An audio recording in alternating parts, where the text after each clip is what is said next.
Assalamualaikum warahmatullahi wabarakatuh. Bertemu lagi dengan saya. Pada pertemuan kali ini, saya akan membahas tentang proses login dalam suatu aplikasi. Proses login ini biasanya digunakan untuk keamanan, agar tidak semua orang bisa masuk ke dalam aplikasi secara sembarangan. Jadi semacam ada pemeriksaan data dahulu. Nah, langsung saja kita masuk ke materinya. Sebelum bisa menampilkan form login seperti yang ada di monitor, kita perlu membuat dahulu sebuah table user yang menyimpan username dan passwordnya. Bagaimana caranya? Teman-teman nanti bisa buka GitHub, nanti linknya akan saya letakkan di deskripsi. Jika sudah dibuka, nanti scroll ke bawah, ada file yang bernama create insert table user. Diklik saja file ini, lalu di-copy script-nya semuanya dan dijalankan ke database, bisa dari PHP admin. Jika sudah berhasil dijalankan, akan terbentuk satu table. Table ini nantinya akan digunakan sebagai acuan ketika login dari aplikasi, username yang dan password yang dimasukkan harus sama dengan username dan password yang ada di table user. Jika dilihat sekilas, password yang ada di table user ini sangat panjang, karena passwordnya sudah dienkripsi. Ini untuk alasan keamanan. Bagaimana cara proses enkripsinya, nanti akan saya jelaskan selanjutnya. Setelah table user terbentuk, step kedua, teman-teman perlu mengcopy beberapa file. Yang pertama, ada controller user, lalu ada model user, lalu ada view login. Jika sudah, nanti teman-teman bisa buka ke codingnya. Saya akan langsung masuk ke codingnya. Yang pertama saya akan buka adalah controller user. Controller ini nanti gunanya untuk bisa memproses login agar bisa dicocokkan dengan database. Namun sebelum ke controller, teman-teman perlu masuk ke folder application, config, autoload. Nah, di autoload ini nanti teman-teman perlu menambahkan 3 libraries, yaitu encryption, form validation, sama session. Ketiganya digunakan dalam proses login. Setelah di libraries, step kedua, teman-teman perlu menambahkan di bagian helper, memasukkan form. Form ini juga nanti digunakan ketika proses login. Ini tadi di file autoload. Jika sudah di-save, nanti masuk ke folder yang sama, config, pilih nama filenya config.php.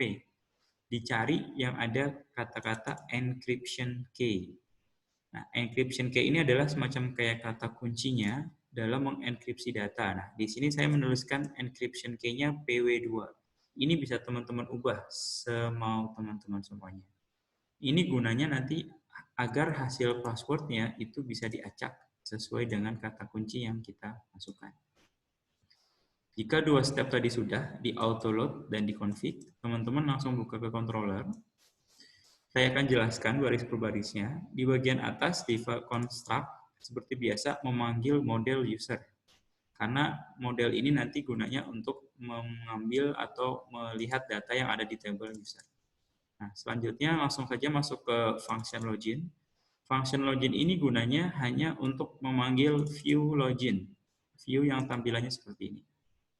Nah, ini ada catatan.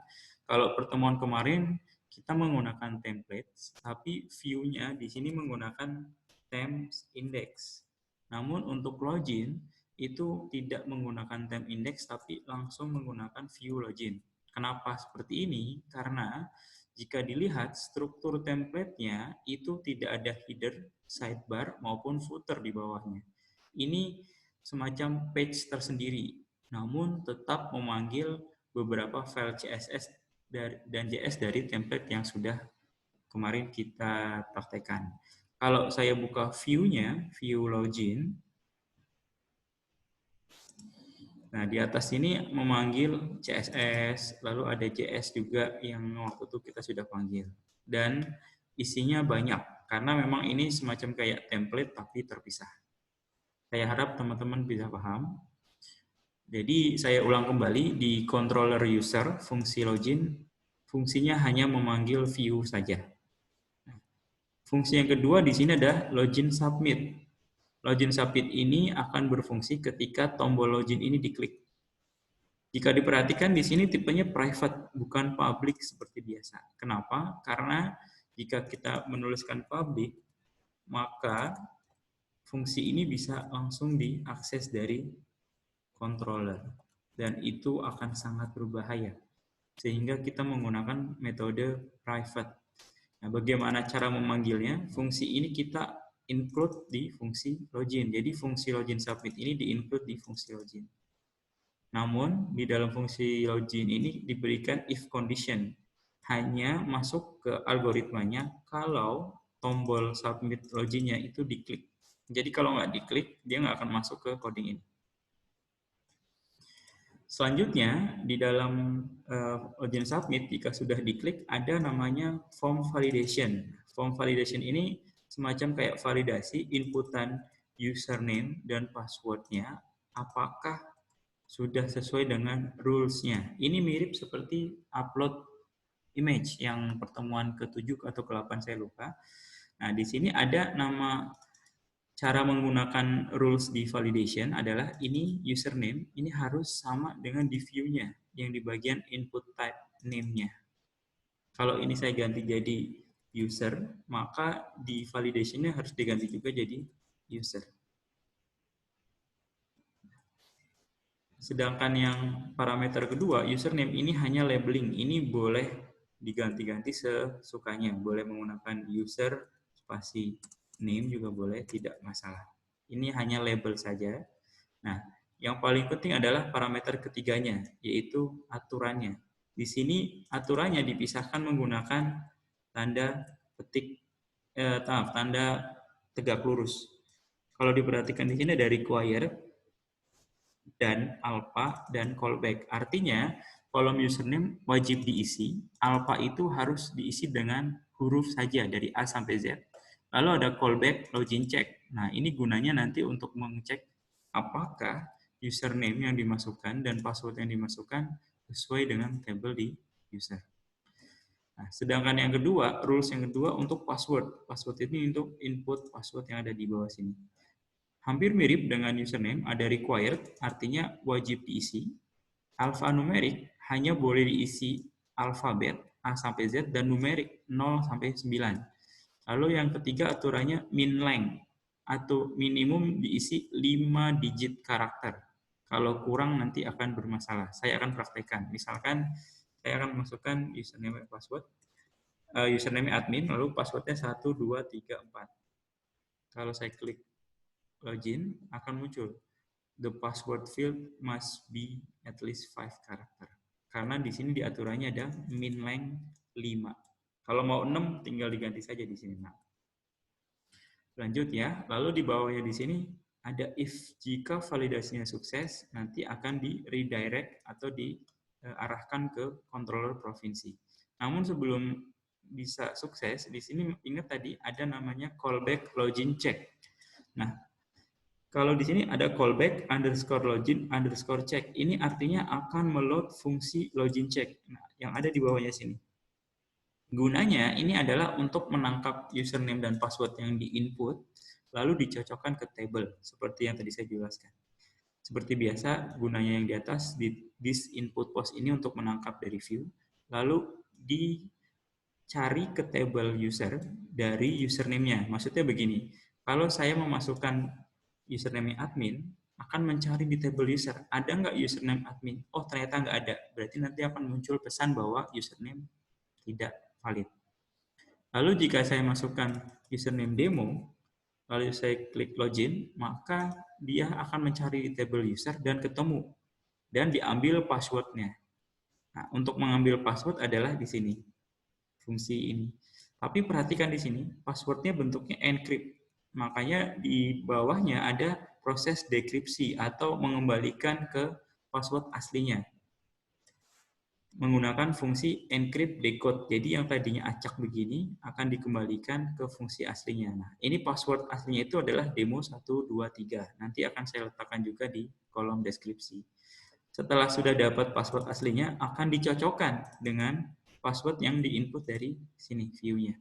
Jadi misalkan saya masukkan passwordnya demo 123, nanti akan dicocokkan dengan password yang ada di sini, tapi bukan yang enkripsi lagi. Jika cocok, maka akan membuat sebuah session. Session itu adalah bukti bahwa user ini berhasil login menggunakan username dan password yang valid sesuai table user. Lalu return true, artinya berarti oke. Nah, jika password tidak cocok, maka akan membuat message bahwa login check username dan password tidak tepat. Itu kenapa kalau saya masukkan usernya demo, passwordnya saya masukkan asal, lebih dari 5 digit, saya klik login, akan muncul kata-kata username password tidak tepat. Karena username-nya sama demo, tapi passwordnya berbeda yang ada di table user. Saya harap teman-teman bisa paham. Nah, jika sudah, ini akan dikembalikan lagi ke fungsi login submit dan akan masuk ke ini. Artinya, kalau sudah berhasil, nanti akan redirect ke table provinsi. Jadi, simple ya teman-teman proses login. Nah, selanjutnya kalau sudah proses login, di controller provinsi, dibuka controller lalu provinsi. Di bagian atasnya, kita perlu membuat semacam kayak checking session-nya. Maksudnya check sini adalah apakah user ini sudah login atau belum. Kalau belum login, dia di sini if empty session, artinya dia belum login, dia akan dilempar lagi, akan ditendang keluar ke login, diminta login dahulu. Namun jika sudah berhasil login, ini tidak masalah, ini akan di-bypass saja dan akan masuk ke controllernya. Ini semacam kayak kita masuk ke sebuah gedung, kalau kita sudah punya name tag atau tanda pengenal, maka kita boleh masuk. Tapi kalau belum, kita harus daftar dahulu. Jadi percuma kalau ada form login, tapi di controllernya itu tidak dijagain. Nah, selanjutnya, kalau sudah berhasil login, nanti di atas pojok kanan sini ada tombol logout. Nah, logout ini kebalikannya dari login, yaitu untuk menghapus sessionnya. Itulah kenapa sebelum ini bisa diklik, teman-teman perlu membuka folder view, themes, header, cari yang bagian link logout. Nah, tadinya ref-nya di sini bentuknya tanda crash, tapi sekarang harus ditambahkan sebuah fungsi di controller yaitu user logout. Artinya kalau tombol logout ini diklik, dia akan mengarah ke controller user, fungsinya logout. Kita kembali ke controller user. Di controller user di sini ada tombol logout. Ini sederhana saja, hanya isinya menghapus session yang sudah ada, jadi yang sudah berhasil login dihapus agar dia kembali lagi ke awal. Ini tujuannya agar tidak ada orang sembarangan bisa masuk. Dan kalau sudah sessionnya dihapus, dikembalikan lagi ke halaman login. Nah, itu saja sih mungkin materi dari pertemuan ini. Nah, tugasnya untuk teman-teman semua, tadi kan logout, di atasnya di sini ada reset password. Nah, kalau diklik, itu muncul halaman yang ada password lama sama password baru sama ulangi password. Jadi, saya harus bisa merubah password lamanya, demo 123. Nah, nanti dimasukin password barunya sesuai dengan keinginan kita. Minimal 5 digit, dan nanti diulangi passwordnya pun harus bentuknya sama yang diisi dengan password barunya. Oke teman-teman, itu saja dari saya. Kalau ada pertanyaan nanti bisa dari komen atau dari grup WhatsApp di kelas. Saya ucapkan terima kasih. Mohon maaf jika ada salah kata. Assalamualaikum warahmatullahi wabarakatuh.